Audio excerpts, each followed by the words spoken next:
Welcome back to Curious Horse. In today's video, our vet is coming out so we can take a look at Princey Boy and Janana Girl. As most of you saw in the last video, Prince was tripping under saddle. And although this was an isolated event, it did concern me because he's always been a little bit finicky about picking up his feet, particularly his hind feet. So before Prince kicks off his training as a 4-year-old, I just want to get the vet to greenlight Prince and make sure he's okay. So let's start with my beautiful Pinto mare Janana Girl, just to see if there's anything going on physically or metabolically.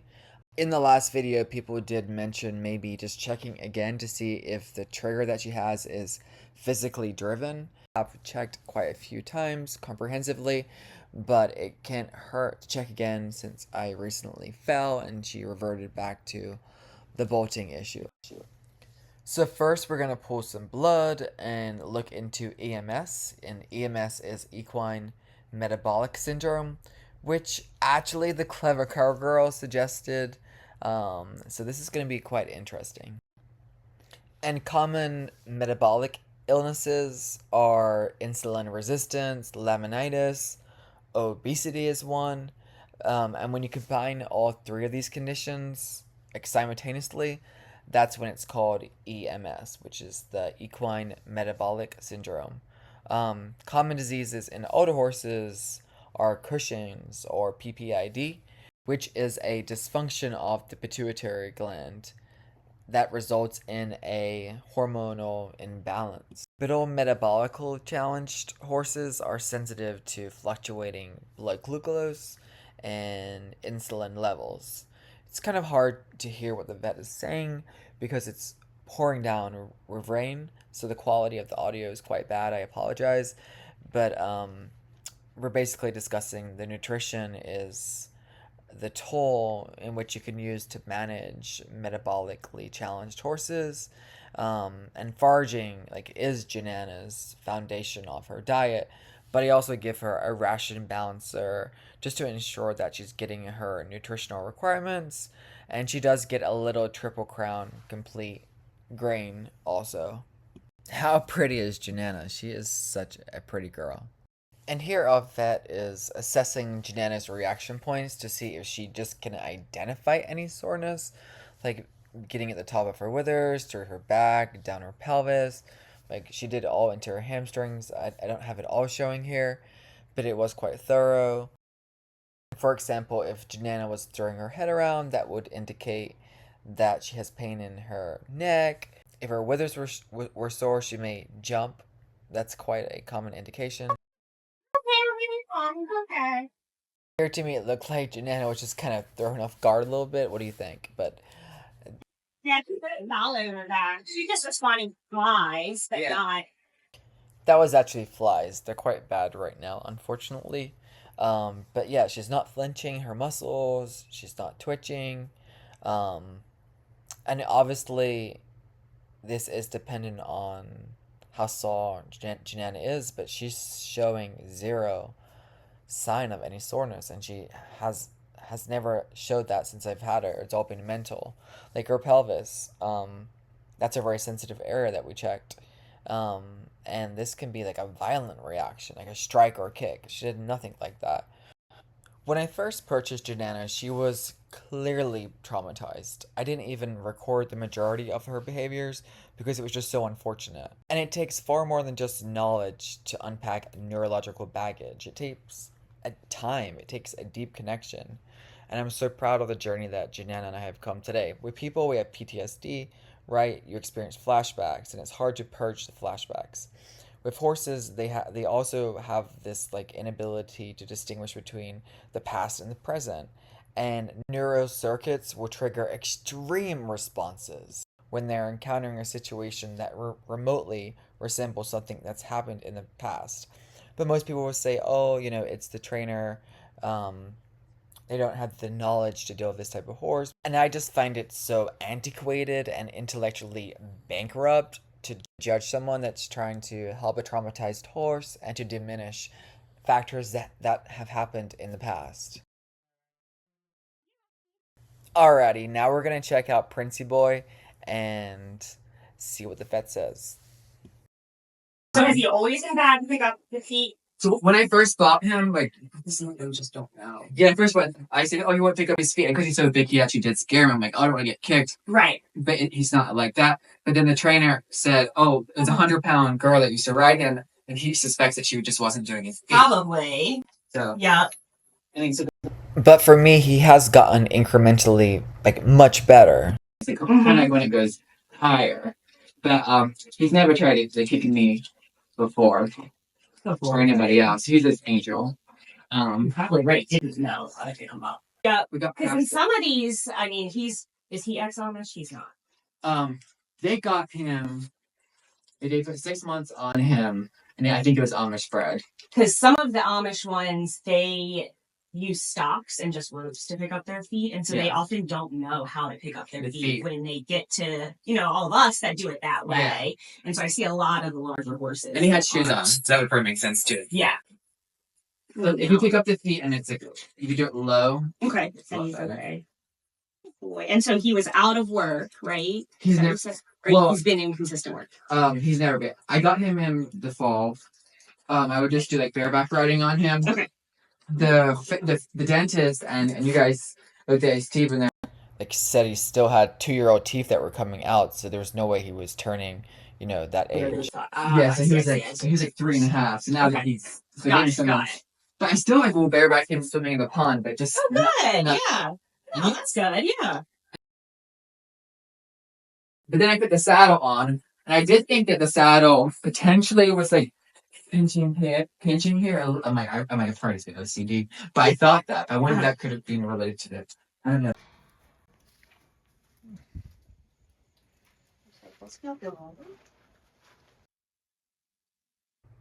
Good boy, Prince. You're so handsome.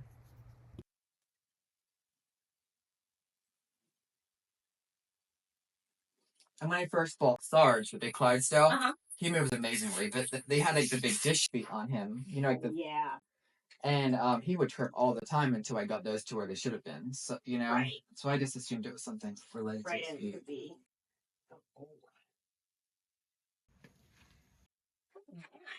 Good job, buddy. Good one. How did that look? Good. Yeah, he has no effusion in any of those joints. He doesn't mind me flexing it. And so the person that was going to buy him before, they did a vet check and they gave it to me past the. Yeah.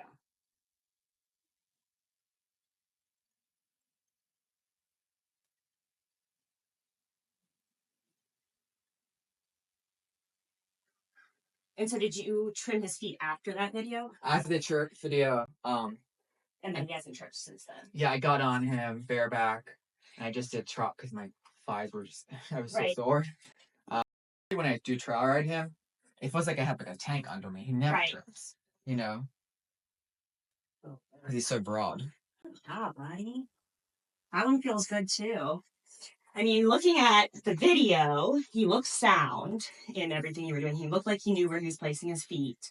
And it just looked like he was kind of shouldering in to come back to the barn. And I think he just wasn't paying attention, which some of them do. And some of the bigger ones are kind of more aloof about what they're doing, and they just kind of do that. And if you haven't noticed it any other time, could be just isolated. Yeah. Yeah. And then he was doing it in the front and the back, which is why which made me feel better because I'm like. Right, and then since and if you trimmed it, because sometimes they will trip if their feet are too long. It looks like you have maybe an old abscess. An old abscess? That has grown, yeah. Got it. That's what it looks like. It'll just continue to grow out. Got it, yeah. You definitely have like the shooting you got on.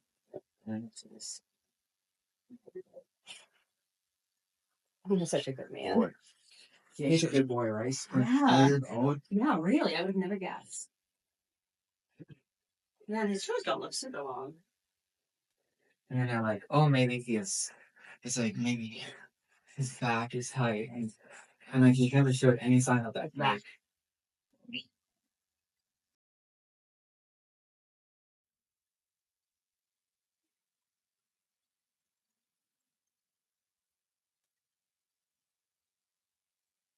You're super solid. Not at all. It's like, He's like, yeah. I mean, I put all my weight into that one. the whole way.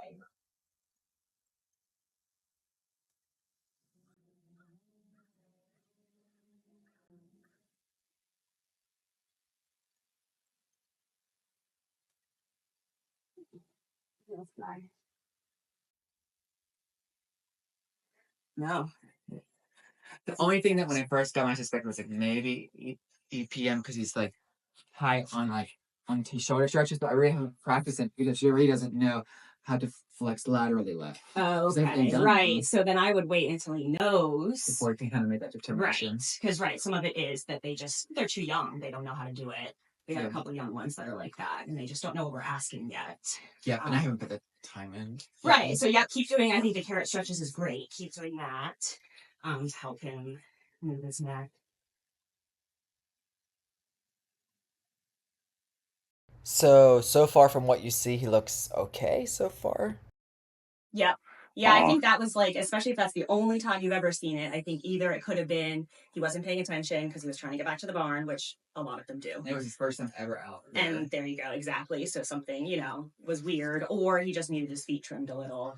I'm leaning more towards the first one. That first time out there, wanting to get back to the barn, all he was thinking about was let me get back to the barn and kind of forgot where his foot was for a second. Yeah. But all the lateral moving you were doing, he knew exactly where he was placing his feet. Get back to training him and with the stretchers and see how it does. Exactly. Yep, that's what I would do. Yep. Perfect. Keep doing your carrot stretches for the neck and keep him in work and see if something else arises. Let us know. Perfect. And then we'll just do the EPM test. We could do that there still, though, right? Today? Yeah. So we don't like to pull EPM on horses that are not neurologic just because a lot of them will test positive because it's in the area and they just carry it, but not necessarily are clinical with it. So then it kind of gives us a false positive and then we're like, well, do we treat or do we not?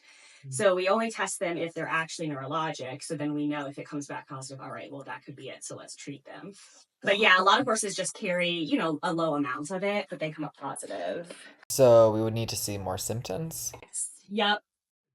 Becoming like neurologic where he didn't know where his feet were or you had more episodes of tripping, then I would say yes, let's go ahead and Okay. Can I jump on just to see? Yeah, absolutely. Yeah, perfect. And that's very interesting. And especially in this area because this area is just rampant Of the possums. Yeah. But you could test a ton of horses and they'll all come back positive and most don't show clinical signs. So we're like, wow. Yeah. And it's really positive just because because they've been exposed to it at some point but aren't actually clinical with it. Yeah. Usually I just swim in the pond and stuff like that. That's so cool. And they like it? Oh, I will bring one horse and there are two horses. Just to be part of it. Yeah. It's so cute. I love that.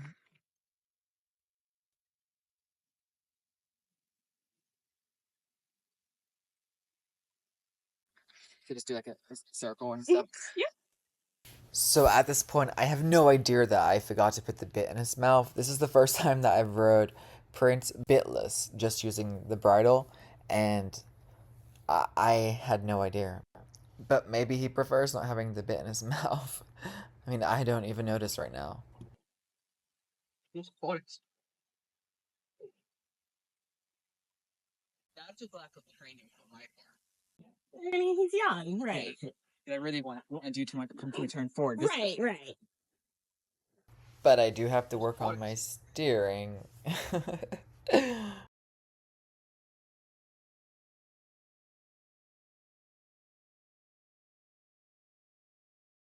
So he hasn't tripped once. He feels really strong. I just think last week was an isolated incident. I really do. He's such a good 4-year-old.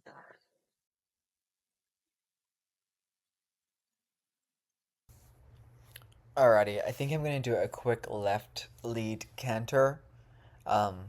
Just a short canter. I'm still getting over the hamstring injury. Oh. He's so good. Awesome. Yeah, I really haven't. I pulled my hamstring pretty bad twice this year on Janana. Oh So gosh. I just got back to riding. Oh gosh. But I mean, that you can get on him bareback and do all this he's incredible. He's gonna be for like, we have a friend that weighed 210 pounds. So I think he could ride him. Yeah. Yeah, so I'm a big guy too, so Yeah, it's a that's good perfect. horse to. Yep. And with his temperament, yeah, that's perfect. Oh, is that a little? No. He's cross cantering. Okay. He crossed camera. And then he just swapped it. Yeah. This is me. This is me. Yeah, that wasn't, yeah. Well, he's still figuring that kind of stuff out. But he did a lead change. He did the lead change. You're a good boy, Prince.